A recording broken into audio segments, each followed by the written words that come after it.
right. Okay. I guess the only extra question that I'm going to ask you is just like state your name and like what you exactly do. So that way I can introduce you before this. Okay. I'm trying to think. I started when I was 12, so I am 28 now. So I've been doing this for 16 years. Got it. Okay. Cool. All right. Let me just pop up my questions. All right. Introduce yourself real quickly. Yeah, my name's Brandon Peltz. I run a YouTube channel called Live Production Mastery. I've worked for a bunch of different production companies, and I've been doing this for about 16 years now. Nice, nice. All right. So the first question I have for you is, can you share your background and experience in live events and post-production and how you first came to work with Blackmagic products? Yeah, so I started back when I was 12 years old, DJing, started doing live events that way, worked my way up, built a company in Pennsylvania. Then when I went off to college, I sold that company to some locals and started working for other larger production companies doing larger, bigger shows. Um, I owned maybe two Blackmagic switchers before COVID, and I had never even touched the Blackmagic software. I had only switched by pressing the buttons on the front of the units. These were little 8 channel switchers with like maybe two outputs.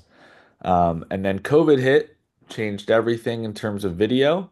We really started getting into live streaming and switching and having multiple sources going to different destinations. And that's when we really started playing with Black Magic Gear. And we just doubled down, went all in, got really good at it. Ran into every single issue with scaling and uh, HDMI, SDI conversions, different frame rates and outputs and display sizes and things like that, and just had to figure all that out over COVID. And then fast forward just 2, 3 years, uh, then we had switchers with 40 inputs, 24 outputs, stacking switchers, solving other companies' problems with their black magic, figuring out how to do overlays, multiple feeds, going to one or multiple destinations. So that is pretty much my evolution with switchers and black magic in particular. And by the way, not just video switchers, but their cameras, their converters, their recorders, their um, multi-output devices from single computers, things like that. So the entire ecosystem of Blackmagic, not just their switchers. Cool, cool. All right. So the next question is, in your experience, what sets Blackmagic products apart from the other industry standard tools in terms of functionality and performance? Yeah, so the I like to say the bang for the buck, meaning the amount of features and performance you get for the price is unmatched in the industry right now. So basically, Blackmagic we consider as hardware switchers versus software switchers. So it is a piece of hardware built to do a certain task versus a computer that can do a lot of different things but has its own drawbacks. The hardware has little to no latency, which in live events is very, very important. Even some of the $100,000 very large high-end switchers still have latency because they were built for live streaming or switching to an audience that isn't in the same room as the event. So those delays aren't as noticeable as when you're in the room and you can see someone on screen and on stage at the same time. You need little to no latency at all. So that's where Blackmagic comes in and does very, very well with their switchers. Um, they used to not have as great of a reputation, but again, over COVID, they went and solved a bunch of those things. So now their switchers for the feature set that you get is unmatched. Their cameras also are one of the best looking cameras. They have yet to come out with a pan tilt zoom camera. That would be the last thing they really need to do, but they have cameras ranging from a couple $100, maybe $1,000 at the lowest end, to $20,000 cameras and everything in between. And they can record.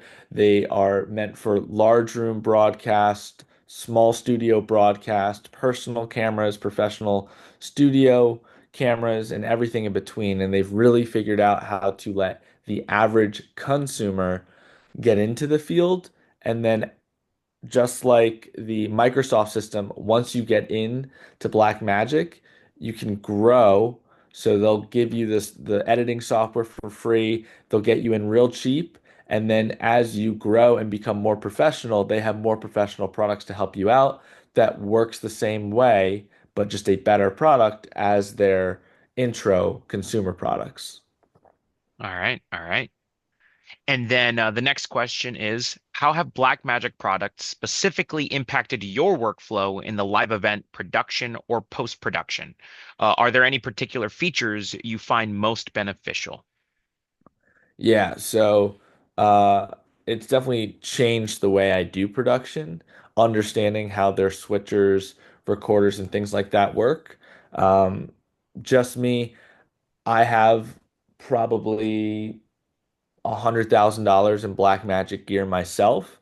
So I use that for every size gig that I do, whether it's really large concert, festival, giant video walls, things like that, all the way down to small little corporate live stream, need two cameras and a little switcher to switch what's happening on stage and stream it out to a live audience. So definitely has changed the way I do events, allowed me to do a lot more events, all the way from large scale to small scale. Um, what was the second part of that question? And the second part is, are there any particular features you find most beneficial? Yeah, so one of the features that Blackmagic has that no other company has is their um, ecosystem of ISO recording into their editing software. So most companies don't have both. They don't build hardware as well as software editors. They just build one or the other. So Blackmagic has a feature in some of their smaller switchers that it can record 8 channels plus the program switched signal. So that's 9 different signals, and can record it all to a single SSD that might look like this. So then you can take that and you can plug it into your computer. And in the Blackmagic editing software, blanking on the name. Da Vinci? Yeah. So then in the Blackmagic DaVinci editing software, you can take that ISO recording and get a multicam switched feed already edited and cut up on your timeline. And then you can easily swap out if you made a mistake, if you wanted to change that cut to a different cut, if you were late to a cut, you can simply go through your timeline, find it, and just swap it or move the bar just a little bit left or right and change that with any of the other ISO feeds. So having this one system makes it really easy uh, to just change, edit, get this off to the client for your deliverables, things like that. And then the other feature that Blackmagic has that other companies started implementing was the idea of scalers built into the switcher. So before, you basically had to make sure all of your devices were having the same frame rate and the same resolution, or else the switcher couldn't figure out how to have all of these different devices and see them all at the same time. Then Blackmagic started implementing scalers into every single one of their inputs. And now it doesn't matter what device it is, you plug it in and it probably shows up, assuming your switcher can even handle that signal, meaning 4K or HD. So between scalers and ISO recording, it simplified all those problems we were running into at the beginning of COVID, solving these for all these other companies. And then they're just like getting better as they go on, getting more professional, getting more reliable, and bringing out other feature sets like a super source, which allows you to put 4 to 8 boxes, 8 different sources all on top of a single image and send it to a single destination. That was very helpful over COVID. So they keep coming out with more and more features. but I'd say those two or three features are probably my top ones. Excellent, excellent.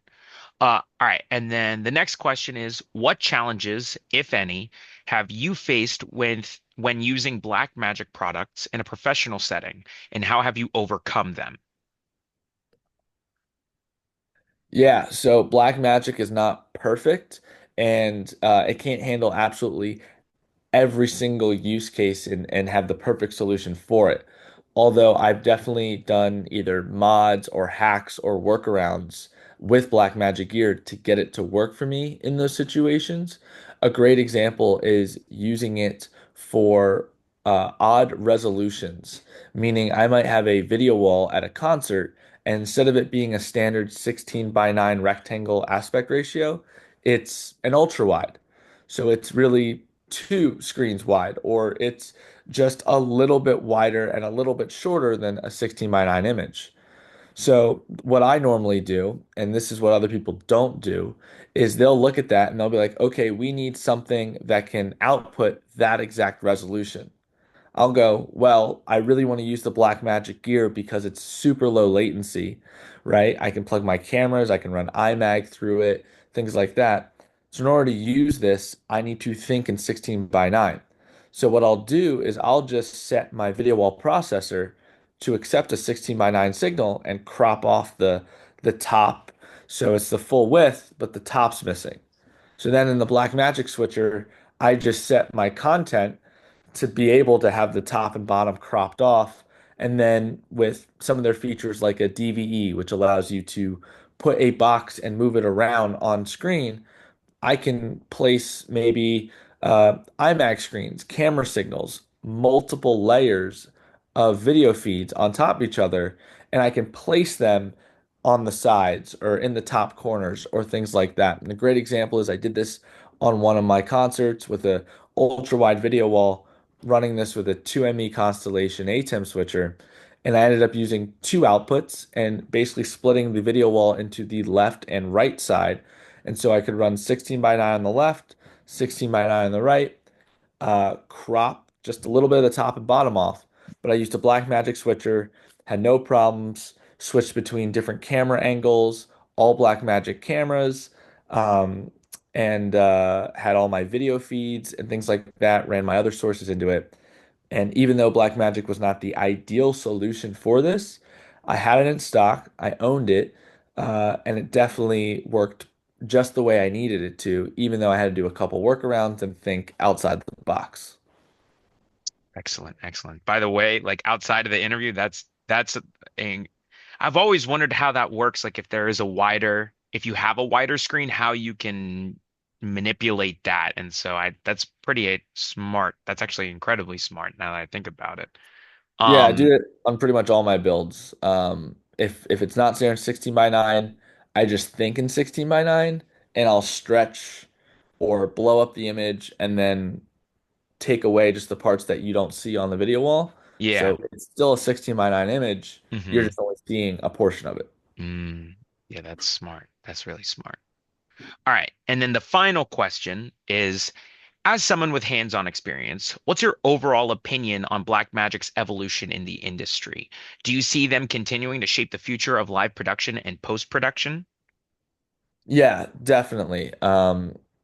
As an expert, I definitely see Black Magic continuing to go up on their evolution and continuing to change how we're doing production. Um, the stuff they're doing, it's not that it hasn't been done before necessarily, it just hasn't been done at a price point that people could actually afford. So, um, other people in the industry, it was costing $100,000 to get a system that could do basically what Black Magic was doing for two, five, maybe $1,000, right? I'm talking $2,000, $5,000, $10,000, even as low as $1,000. Black Magic was breaking through red tape and giving this to consumers, prosumers, and then the professionals were like, "Wow, if this really can do all this, we don't need to spend $100,000 to execute this one feature set. We could spend $2,000 and get it from Blackmagic, and it is reliable And when they come out with features, when they come out with products, there might be a bug or two at the very beginning. They just release a software update, a firmware update, and fix that. Um, their cameras are still unmatched in the industry in terms of them at their price point. They look the best. They're more on the cinematic level than on the, very flat lack of depth of field level. So you can swap out your lenses. They keep coming out with newer cameras, more mods for the cameras to swap different lenses depending on what lens option you want to go with. The one thing I'm looking forward to, if they do ever get to it, is building a pan tilt zoom camera that can compete with something like a Sony FR7. Right now, I have Blackmagic cameras that are $2,500 with the lens, maybe 3,000. And the only pan tilt zoom camera that can compete with those right now is at a $11,000 level. So, but that can robotically move and point from a distance where my cameras have to be manned. I have built mods that are like an extra $1,500, and then they can do all the pan tilt zoom. It's just not as clean and compact of a system as something like a Sony FR7. But who knows? Blackmagic may be coming out with that. They're constantly changing the way we do signal now with 2110 IP and running everything over Ethernet cable with still no latency. And changing how we do that, running one or even six signals over a single Ethernet cable to reduce cable runs. So they're constantly figuring out how to do more with less budget. And I'm really excited. I'm definitely keeping my eye on Black Magic. Cool, cool. All right. Well, I think that's all the questions that I have. I don't think I have any extra questions. And I just want to confirm, like, you are totally fine with me, like, using this footage, editing it. I just want to make sure that I get your approval. That way, if my teacher's like, "Well, did you get his approval?" I have that on tape. You have my full approval to use all of this content however you need to, edit it, cut it up, whatever. Cool, cool. Thank you so much, Brandon. Do you have any questions for me or anything like that? No, no, no. Excited to see how this comes out. Send me the final edit whenever you get it. But I yeah. got you. I have to have it done by Monday, so I got to film parts. I like started filming yesterday, and then I don't think I enjoyed the script that I have, so I'm gonna just rewrite it, refilm it. It shouldn't take me too long, but I'm excited to get your input because it's like, man, if I get this, like that will be really nice. That will be a really great source to use. And I know that you've got the brains. You're the only person that I know that has the extent of knowledge on this product. And I had to get specific. I was like, well, Black Magic, and I've got Brandon, so. Yeah, I'm looking Yeah, forward to feel free to use any of the content from Live Production Mastery or A to Z Productions cool. um, to, make your case. Yeah. Uh, there's a great example, all of that thing about the concert and splitting up the screens, that is in there from Okay. Broccoli City, How to Build a Festival. So you'll see it with the curved That wall. is that the one where you have a section outside, but then you also have one inside, and you're with I think Brian in that, right? I'm with Brian, Yeah, and yeah, yeah. uh, once I start talking in the video, we're before the gig, and Uh-huh. then we hop on to on site, build a video wall on stage, Mm-hmm.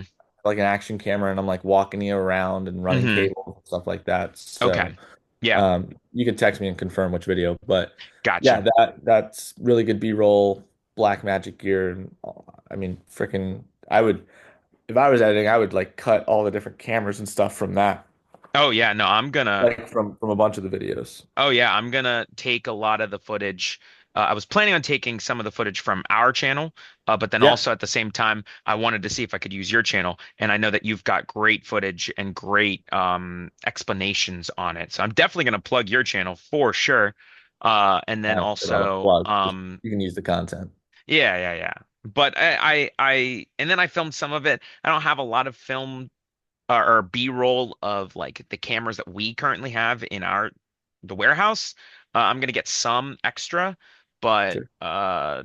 probably not too much. I'm gonna try to use stuff from online just to make it easier. So yeah. Well, thank you, Brandon. I will get that to you as soon as I get that finished. to get your approval on it. And yeah, let me know if you need anything. And yeah, I will see you. If I don't see you sooner, I'll at least see you in May, right? Because you're coming down for a couple weeks, if I'm correct. Yep, that's correct. Cool. All right. Well, I'll keep you posted. I will see you soon then. Thank you, Cool. Brandon. I'll say, yep. Bye.